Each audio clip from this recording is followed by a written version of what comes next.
Thanks. Cheers. Yes, greetings from Buenos Aires. I have the honor of being one of the very few people that have enjoyed Polkadot Decoded this year in both summer and winter.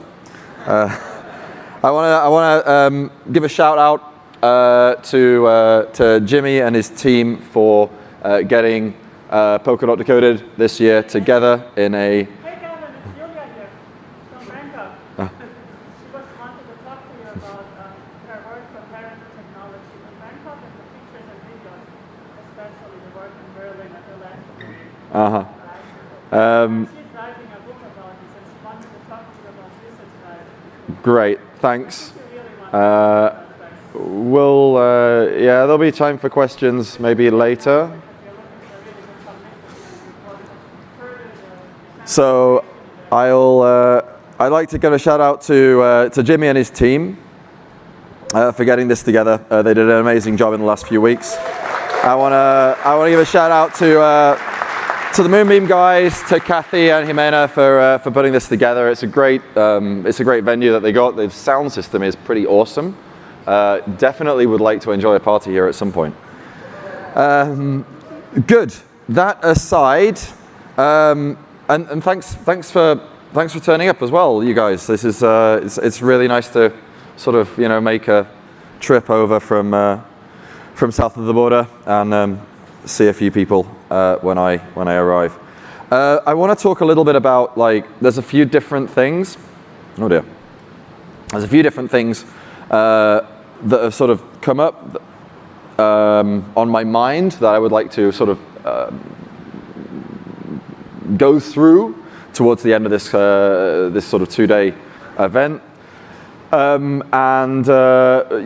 basically they're going to come down to talking about some high-level commentary of what I see of the world that we operate in. Let's say I want to talk a little bit about how I see ecosystem roles, and I want to talk a little bit about I guess one of the things that a lot of the teams have in common, XCM, and in particular how we're managing XCM and cross-chain trust relationships. So first off, I'm going to be pretty philosophical for this first point. I'm being philosophical because firstly, there's less chance of being wrong when you're philosophical, and secondly, I think for there are certain things that you can and can't say, especially when you're in a relatively sort of influential position. So you'll have to excuse the abstractness of what I'm talking about, but I hope the message can be sort of read, sort of I don't know, not between the lines, but I hope people can put things together. So anyway. Thoughts on value knowledge, thoughts of knowing things about how what is valuable, how to ascribe value in this world, given that we have incomplete knowledge, right? I think there are two elements that are important about doing this. One of them is short term, the term on which we consider the world, which we consider our knowledge, and on which we consider what we want to know. So there is kind of the short term, which considers very much the now, and there is a long term, which kind of tries to extrapolate our knowledge into the future, extrapolate what we want to know as well into the future. And then secondly, there's the source of information. Typically, there's two basic sources of information. If you're familiar with some of my talks on Web3, I kind of break this down to truth and trust. Another way of putting it is kind of hope and evidence. Well, another way of kind of putting very similar kind of things is facts versus people. Looking at the facts, working from first principles, versus, hey, looking at seeing what other people are doing. You can form these two kind of axes into a matrix. So you can combine each one.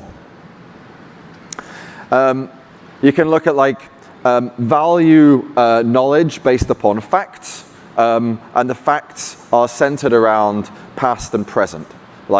we look at the facts of the past and present, and we care only about understanding the present. You can also say, actually, let's increase our time, the time by which we're sort of evaluating things, still looking at facts. You can start saying, right, well, this is what I know for the past and present, but I will try to extrapolate that knowledge by creating models, by trying to maybe have processes whereby I try and falsify those models until we get to someday in the future. And broadly speaking, this is I'll explain what I mean by each of these four things, the names, in a second. The other thing that we can do is we can look at people, and we can try and derive knowledge from the actions and behavior of other people. And we can look at what people have done for the past and the present, and we can also look at what we believe people may do into the future. I don't think most of these four ways of determining, like trying to decide what is valuable in this world, I think three of these four things are not so good. I think the thing that is good is when we try to work based on facts, on first principles, and we try to extrapolate that which we know today into the future. And I think, if we're kind of being quite poetic here, I think that's sort of what we mean when we say that's one of the elements of sort of science. All right. Now, what does this mean? I'm going to kind of suggest what this sort of means in more concrete terms. I think people have different comfort and effort levels for how much they sort of care about looking into the facts, working from first principles, versus just kind of seeing what everyone else is doing and trying to understand the world based on other people's or what other people are telling them and their direct behavior, what they can directly see. I think also people don't always necessarily think in the same time period as each other, and furthermore, not even in the same time period as themselves at different points. The other thing to note is that over time, what was supposed to be the future eventually becomes the present, right? Time moves forward, which means if the people who were using the someday column, if they were kind of right, because the facts, that they were working from legitimate facts using legitimate models, then the likelihood is that they will eventually become of the same opinion in terms of knowledge and value as the people that I've named the 1500. I named the 1500. Does anyone know about this like open letter that was sent a few days ago by like 1500 technologists and engineers? No one? Okay, so basically 1,500, supposed, I don't know, technologists, who's a technologist? I don't know. But they wrote their names down and they said, we think that all of this like Web3 blockchain cryptocurrency stuff is nonsense. And we are scientists or we are engineers and we should know. They wrote this letter. I guess they wanted politicians to like take notice of it or something, and they were kind of trying to, in some sense, speak as a broad voice of the engineering industry. They didn't speak for me. I think most of their arguments were nonsense. I think many of their arguments were based upon like what this technology was 8 years ago, and a lot has changed in that time. But nonetheless, and this is kind of what I mean. Like facts can go out of date. Sometimes we understand things better. As innovators and technologists, this is sort of our job. We want to understand the world better, and we want to create new facts that people were maybe only suppositions, propositions, suggestions before. We want to actually prove things about the world beyond some degree of doubt, at least. So my belief, if it's not already obvious, is that the technology that we're working on is actually is going to be instrumental in creating a better world. And in fact, if we continue going down the path of like basically just trusting opaque central organizations with limited, if any, degree of accountability, then we risk descending into dystopia or worse. And overall, my time perspective is pretty long term, I would say. Okay, good. I know that was pretty abstract. Sorry if it was not obvious what I was trying to get across, but maybe ruminate on it for a bit. Second part of the talk, thoughts on the ecosystem. So this has come up in the past in roundabout ways, and I would like to just spend a little bit of time getting across what I kind of expect and what I want to sign up for as like a member of the ecosystem, and also as like a leader of one of the companies in the ecosystem, founder of the foundation, one of the foundations, I guess, in the ecosystem.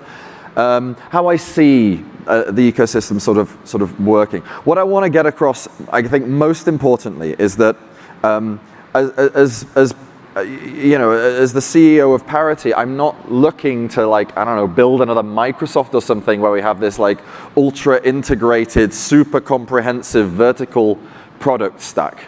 Yeah, that's not what I'm trying to do here. And I think I want to make it like 100% clear, right? There are certain things that I think I'm, you know, me and my team and Parity, broadly speaking, the Web3 Foundation, I think there are certain things that we are good at, that we want to do, that we want to build, that we want to see, and it's not everything, right? And so this has some like pretty important ramifications for the ecosystem. So like, let's go over what I think you know, the various sort of bits that I'm involved with should be doing. Parity engineering, building core technology, building substrate frame, Polkadot core protocol, tools, some features that we believe are very core to the utility or the value proposition, or that we need to build in order to reduce the risk of particular design opinions that we've made. For example, can smart contracts work on a design like Polkadot? Well, we have to kind of prototype it. That's the easiest way of like guaranteeing that yes, they can definitely work if we can prototype it and demonstrate that they work. Parity Labs is a relatively new setup in Parity, but this is basically tasked with the more cutting edge R&D, like looking into mass scalability, like super scale solutions, looking into potentially using exotic hardware and a few other bits and bobs. Parity ecosystem and Marcoms, some of the other functions of the Parity company, you know, supporting, teaching, incubating, all of this facilitation. The Web3 Foundation, a higher level role, stewardship, evangelism, speaking in with a voice that certain elements, certain parts of society sort of find difficult to hear from technologists or from startups. And also doing some of the deep research, looking into like mathematical models, proofs, making sure that what we're building is actually built on legitimate foundations, theoretical foundations. Okay, so but what does it mean then? What's good about it? What's good about like focusing on these specific things and not trying to go like the Microsoft way where we're building this huge vertically integrated product stack? Well, firstly, opportunity. It's opportunity for the ecosystem because we're not trying to like do everyone's job for them, right? We look to the ecosystem to build so much of what people when they come to think of Polkadot, or when they will come to think of Polkadot, as Polkadot unfolds, it's the opportunity of being a part of that, of building a part of this extensive ecosystem. Flexibility on the part of the users, because now the users have many different options, many different teams serving, competing to build the very best products. Innovation. Like if it's one company building everything, it's very difficult to go down many different avenues all at the same time. Like you can of course have your innovation departments, but by and large, you're already cutting off, you're already potential avenues, you're already making opinions. It's much, ecosystems can be much more innovative if there are many teams all doing their own thing. Decentralization and all of the things that come with decentralization, reliability, resilience, robustness, long-term success, right? So what are the kind of tenets for this? Well, firstly, and one of the most important things is that we fix opinion only when it's absolutely necessary. Yeah? As soon as you have an opinion, as soon as you fix an opinion into a technology, you're basically putting the sell-by date on that technology, right? So we fix opinion only when it's necessary. All opinions ultimately are going to be design errors. So we do it when it's necessary, when there's a singular thing. The Polkadot protocol is a singular thing. We keep it minimal, but if we need to fix opinion, we accept it and we do it. When we don't need to fix opinion, we build stacks to avoid it, right? So basically we build API levels so that the API may be fixed, but we can have many different things, many different alternatives utilizing and resting on that API. We build reference implementations, but we stay away from official implementations, yeah? Also crucial, as soon as you label something official, you're basically putting a limitation on where your ecosystem can go. We standardize where we need to, and we iterate on those standards with processes in place. XCM is a living standard. There's a document that describes it. There is a GitHub issue tracker where people can put forward suggestions for additional XCM instructions or changes to the format. And most of all, it's an open ecosystem. It must be open because we're not going to spoon feed anyone. We're not going to give everyone a manual in the ecosystem. This is how you do X. This is how you do Y. This is what happens if you need to do Z. No, that's not how it works. Therefore, we have to have a much more open approach. We must each be both investigators, teachers, educators. We must describe things, not proscribe things. And anyone who tells you differently is probably giving you a flawed design, a flawed opinion, yeah? If you're presented with an easy answer, oh, this is how it needs to be, this is the only design, then the likelihood is that they've thought about it a little bit, maybe, they've set it in stone, and now that's it. That's the manual that you're fed. That's not how innovation works. Pluralism, experimentation, and diversity is crucial. We want there to be lots of wallets. We want there to be lots of NFT platforms. We want there to be lots of contract platforms, contract languages, chain explorers, indexes, and all of the other great things that people are building. We don't want to see just one of them, because as soon as there's just one official thing, you're now tying your ecosystem down and you're limiting the potential innovation. Never be afraid to build. You don't need to ask us to build something. You don't need to ask us if you think there's a feature missing. You don't need to wait for us to deliver a particular palette or a particular API. Suggest it. Work with us. But don't wait for us, right? We are not the authority here. That's the whole point of it being a decentralized ecosystem. In our part, we will do our best to teach, to have open development practices, to have an open discussion, and to support teams where we can. So we have a number of programs for trying to make sure that education makes it out into the ecosystem. We have open development. I mean, we've always developed on using like GitHub, for example, but we have aspirations to make our development practices more open going into the future. Similarly with discussion, we will have aspirations to open up the Parity forums and make it be much more of a community forum framework. We want to make Polkadot standards processes something that is much more inclusive, that people use in order to try and push the Polkadot protocol, but in particular, the standards that rest on the Polkadot protocol forward.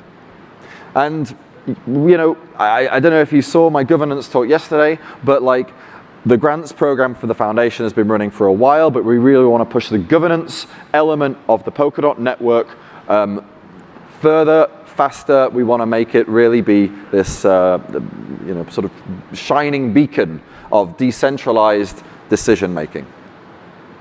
Good. That's the first part.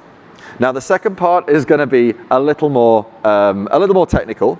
I don't want to get too deep into the weeds here because I'm aware this is more like this isn't the Web3 summit. This isn't Sub-Zero. So I will do my best not to get too deep into the coding. I want to talk a little bit about XCM. XCM, if you're not familiar with it, it is a language. It's a language that allows consensus systems to make themselves understood between each other. Consensus systems, not just necessarily chains. Chains are the obvious first consensus system, but it works with other consensus systems as well. Basically any data structure that is held in consensus. So it can work, for example, with smart contracts. What's XCM? How does it relate to XCMP? Sean went over this yesterday. I really want to hammer it down.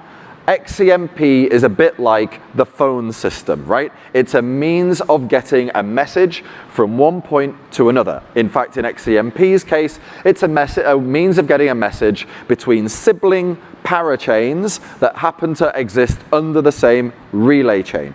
XCM is a message form. It's like a language. So like English. English is spoken on the phone system. The phone system is still like the phone system. You can speak English whether you're on a phone system, whether you're face-to-face, whether you're on a video call. It doesn't really matter. It's still English. We're talking about the XCM, the language. Now there are many kinds of telephone, just to put it out there, in this little analogy. We've got XCMP for sibling parachains. VMP allows parachains to connect to their relay chain and talk to their relay chain using XCM. We have something that I've just today called GPMP, or Grandpa protocol message passing, which basically allows substrate chains to talk to relay chains across a bridge. We also have another form of the same protocol, which allows a substrate chain to talk to not just the relay chain, but a parachain of a relay chain. We also have smart contract message passing, allowing a substrate chain to talk to one of its smart contracts. So there's all these different conduits of passing XCM, right? They're all valid ways of getting a message between consensus systems. So a brief history of XCM started back in late 2020. It's had a couple incremental upgrades, and we are now on to XCM version 3. What are the main changes? Well, there's some changes that make it a more programmable language. There's some changes that make it easy to split up applications across different shards, different parachains, and there's also changes that make it easy, or make it even possible, for it to be used over bridges between different consensus systems. Programmability features, as I said, I'm not going to get too deep into this. Some of the things you can do now, you can have expectations and branching, so you can actually have little programs that can do one thing under one circumstance and another thing under another circumstance when they get onto their destination chain or whatever. We have safe dispatches, which basically means that you can, when you want to transact on a remote chain, when you want to do some particular operation, you can make sure that the chain is still running at the same version that you thought it was when you constructed it in the first place. This can make sure it doesn't do something accidentally that you don't expect. I'll talk a little bit about multi-chain decomposition features. There's a few things here, but one of the most important is remote locking. What this allows to do is to have one chain request that another chain locks some asset, keeps it locked until that chain says, yes, you can unlock it now. This is crucial if you want to have one chain use an asset that exists on another chain, right? I'll give you an example of where this will be used in Polkadot in a second. The bridging features are among a little bit more interesting. From my point of view, they're more extensive. And essentially they allow for the possibility of building very sophisticated multi-hop systems where you can connect bridges and you can have parachains talk across to another parachain that itself is a bridging parachain that goes off to another ecosystem that can then forward a message on into maybe another parachain in that ecosystem, and then eventually maybe make its way down into a smart contract chain. There's a few different features here, and it gets pretty technical, sorry. If you watched, the one thing I'll mention is if you watch Sean's talk, he mentioned that XCM has this abstraction called a multi-location. Multi-location is basically a location held in consensus. It might be, a multi-location example might be maybe the Polkadot relay chain, right? It could be a specific smart contract that exists on Moonbeam. It may be a user account that exists on Statemint. These are all locations held in consensus. Now, one of the important points that we're trying to get across before XCM version 3 was that all of these locations, when you referred to a location, it was relative. So you always had to sort of assume that you were already at the sort of the location, and then how do I describe the location I want to reference from the point of view of me? And this becomes very difficult if the location is on a whole different consensus system. Like, it's easier, we can imagine like, oh, well, if I'm a parachain, then my parent location is the relay chain, and then if I wanna sort of go to another parachain, then there's like a child location that is that parachain. We can start thinking of it in terms of like directory hierarchies. It becomes quite easy. But it's difficult if we have to jump over into a whole other ecosystem. There isn't really a way that we can have that be relative. And it turns out that one of the conceptual additions that we have now is the universal location. The universal location is a consensus location that is defined as being the parent of all locations that are themselves providing global consensus. Right? So the Polkadot network provides a global consensus. It doesn't rely on any other network to come into consensus, right? It has these validators, they kind of vote on the next block, yeah, it gets finalized, easy. That's the Polkadot network, that's what it provides in some sense. It's a global consensus system. Kusama network is similar, it's a global consensus system, right? The parachains are not. The parachains rely on the consensus of their relay chain, yeah? So now what we're doing is we're introducing this conceptual location that exists even at a level higher than the relay chains, or indeed than the Ethereum network, or the Bitcoin network, or any other network that provides consensus. And it allows us, therefore, to have this very useful point that we can reason about when we talk about where bridges go to and from. All right. That's enough of the technical stuff. I want to talk a little bit about like a little bit of sort of vision, what XCM v3 enables. I'm going to skip over this a little bit. I don't want to take too much of your time up. The first and one of the most important things is the functional decomposition of the relay chain. I said I'd mention this, so I'll come back to it earlier. What we want to do is make the relay chain something that actually does what it's named after, that it really just does manage these parachains and act as like a central point for making sure messages that go between them and securing the parachains. This means it really shouldn't be doing stuff like managing governance. It shouldn't be managing validator, nominator relationships. It shouldn't be managing, moving tokens between accounts. This is all not to do with the primary thing of securing parachains and making sure that they can pass messages between each other safely, right? So what do? Well, we take the obvious approach and we say, let's make a parachain. Let's make a parachain for each of these different functions that we don't want sitting on the relay chain. That's the beauty of Polkadot, that we can do this. But there are some, because at the moment these different functions can assume that they're all on the same blockchain, it means that they can sort of use the different features. For example, staking can use the locking feature offered to it by the balances element of the sort of token accounting elements of the relay chain. So if someone wants to stake their tokens, it can basically say, hey, lock these tokens so that the user can't move them until they've stopped staking. All right. Well, you can't do that if Statemint is the thing that holds the DOT tokens, and there's a whole other parachain that does the staking stuff, unless you have XCM abstractions to be able to say, hey, lock these tokens and don't unlock them until I let you know it's okay. And this is precisely the sorts of functionality that we're introducing with XCM version 3. There's a few other bits here. I don't want to get too close, because I think Sean already sort of mentioned some of these use cases. There is one other use case I want to talk about that XCM v3 enables. I touched on it in my talk yesterday in Buenos Aires. The Polkadot Fellowship exists as a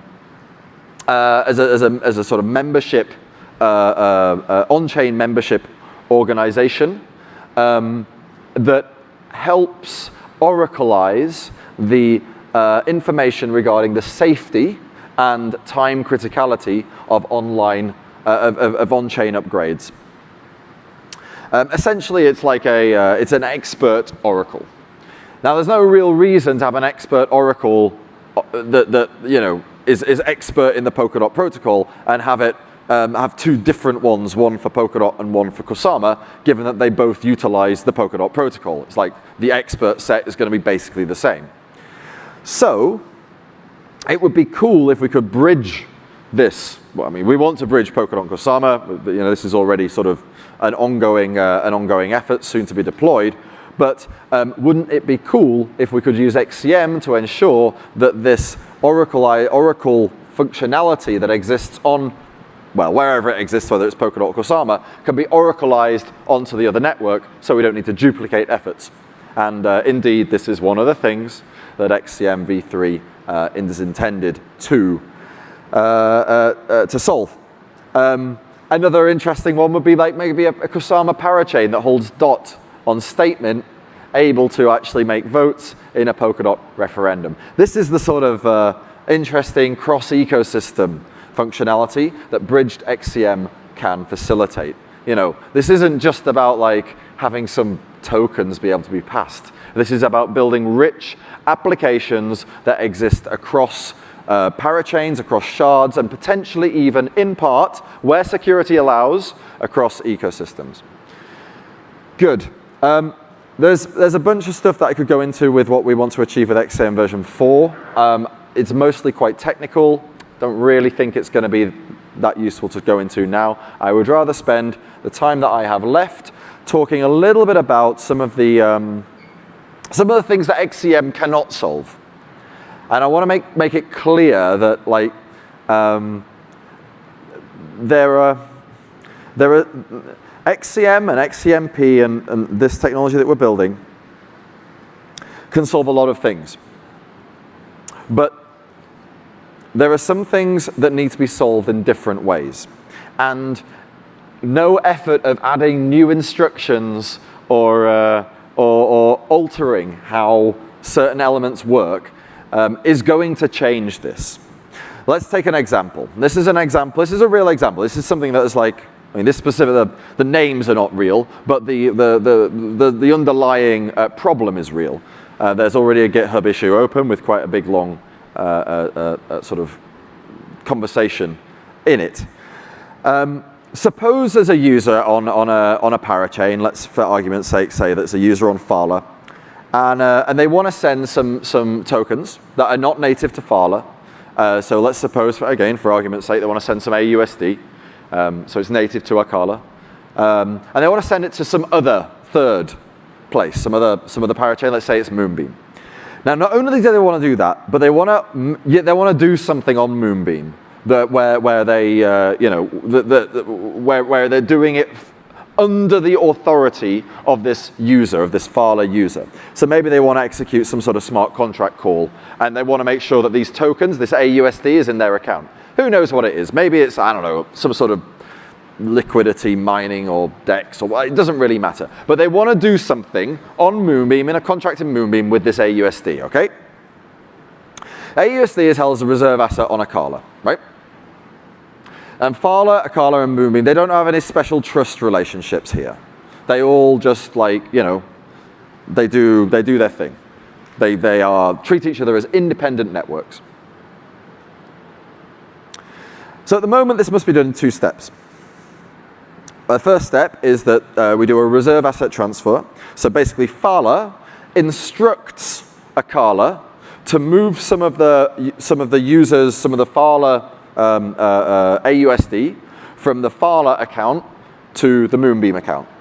And then as part of this, it also sends an onward message, which is to say, Akala sends an onward message to Moonbeam, letting it know, hey, you've got a credit, and this is what you should do with it. Credit it into this user's account, this Fala user's account. Okay, that's the first step. This basically moves the AUSD into the account on Moonbeam. The second step is then for Fala, on behalf of its user, to tell Moonbeam, hey, execute this smart contract action, whatever it is. Do something with this AUSD and this smart contract. Now, a question arises. Well, why don't we just do it in one step? Why doesn't Fala, on behalf of its user, just basically tell Akala, transfer the AUSD, send it on to let Moonbeam know, and then have Moonbeam execute this smart contract action directly, right? This is the question that is being posed to us, the XCM guys. Is there not something we are being asked that we can add to the XCM language, or some extrinsic that we can add to a runtime, some special transaction or something that can do this in one step? And the answer is no. XCM cannot solve this. The reason XCM cannot solve this is it's not a language issue. The issue isn't with the language, the issue is with the trust relationship, right? There is a messaging, the first message, because we're doing a reserve asset transfer, because Akala is where the AUSD sits. Fala must ask Akala to transfer it over to Moonbeam. That's the first message. Fala asks Akala to do something, sends a message there. Now Akala is the only one that Moonbeam can trust to tell it that it's received the AUSD. So the second message must be from Akala to Moonbeam. That's fine, that's how it works. But then we want to make the Fala user, or we want to do some contract execution on Moonbeam on behalf of the Fala user. Who's going to tell Moonbeam to do this?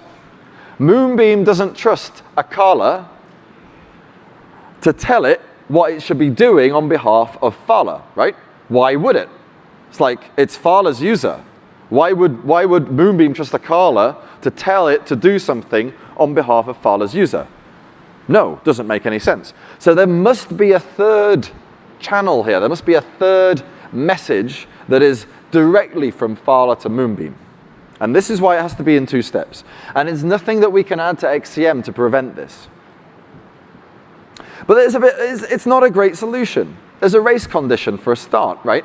You're sending two messages out. You're sending one from Fala to Akala to get this AUSD transferred across. Then you're sending a second one from Fala to Moonbeam to tell it to do something in the smart contract with, we assume, this AUSD. Well, what happens if the second one arrives before the first one? It breaks, it doesn't work. Something goes wrong. The smart contract doesn't have the AUSD in it at the time, whatever, I don't know, but like, it doesn't work. It's not a great UX either, and the performance isn't so good, because in theory you've got like 3 different things happening, despite there only being 3 different endpoints, right? In theory, if this was sort of perfect, if they all trusted each other, let's say, then there would only need to be 2 messages, because there's just an initiator and sort of 2 destinations. So how do we fix it? We can't fix it by adding to XCM, and we can't fix it by changing XCMP, or at least not without major architectural alterations to create like multi-party channels and how do we fix it? Well, the answer is Spree. So I've talked about Spree in the past in a fairly circumspect fashion. I want to just reference it here today now to point out that there are real ecosystem use cases that people would like, that teams are finding they want to be solved pretty soon, that can be solved. And they can only be solved in this way. What Spree does is it allows trust-free remote logic execution. Basically what it means is, in Polkadot, we can make sure that each of these parachains adheres 100% according to the logic that it sets for itself. We can make sure that no transactor can cheat the chain that it's being transacted on. We can make sure that even the chain itself cannot cheat its own governance or its own rules for upgrading. But what we can't do is make one chain be able to trust that another chain won't upgrade itself and somehow stop working in the same way, right? This is just fundamentally, chains are sovereign entities. If they want to upgrade and, I don't know, eat everyone's money that happens to be sitting on the chain, they can.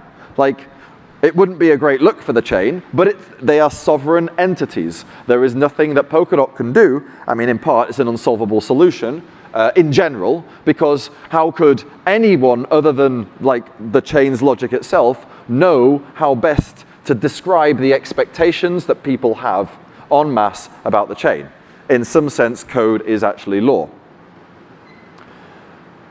But what Spree can do is it can set some boundaries to this. And it can say, okay, you're free to do what you want within your own runtime, your own logic, your own business logic that you control, that you can upgrade at will. But we can add little bits of business logic that you are not free to change. We can add a bit of business logic, for example, that guarantees that if a message is received from a certain endpoint that is not destined for you, but in fact is destined for somebody else, we can guarantee that that can be forwarded such that the final destination can trust that it was not tampered with along the way, that it won't be duplicated, and that it won't be dropped. This is what we would call a Spree XCM enclave. Spree enclaves are these little bits of logic that guarantee certain things. And this, in our, if we want to like look back to our problem example, it would work a little bit differently. Fala, rather than sending directly to Akala, would actually send to this special, protected little bit of logic that sits next to Akala, but that Akala can't touch, and that guarantees certain certain expectations regarding what will happen with ongoing routing, making sure that, for example, if a part of this message was destined for Moonbeam with the authorization of the Fala user, it will be, without any kind of tampering or changing, be forwarded onto Moonbeam, and Moonbeam will be told that it does indeed come from Fala. And because it's the Moonbeam special module that is interpreting it, it knows that the Akala special module could not have tampered with it, because it knows that Akala has no control over the logic of this module.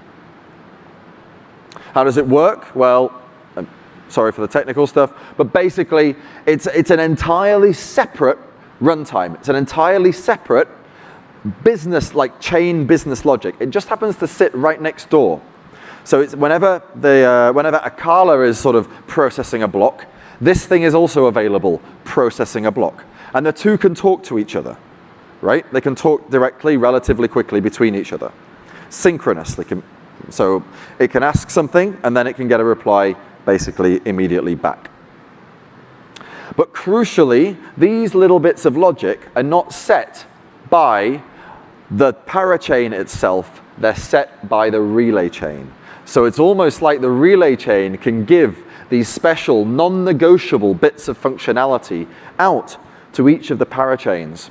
And these non-negotiable bits of functionality can kind of talk in between themselves and do things that that parachains cannot trust, in all honesty, trust each other to always do, for fear of, if not malicious behavior, potential bugs. That's Spree. It's working through the research and design phase. Hopefully, we will begin doing some prototyping during this year.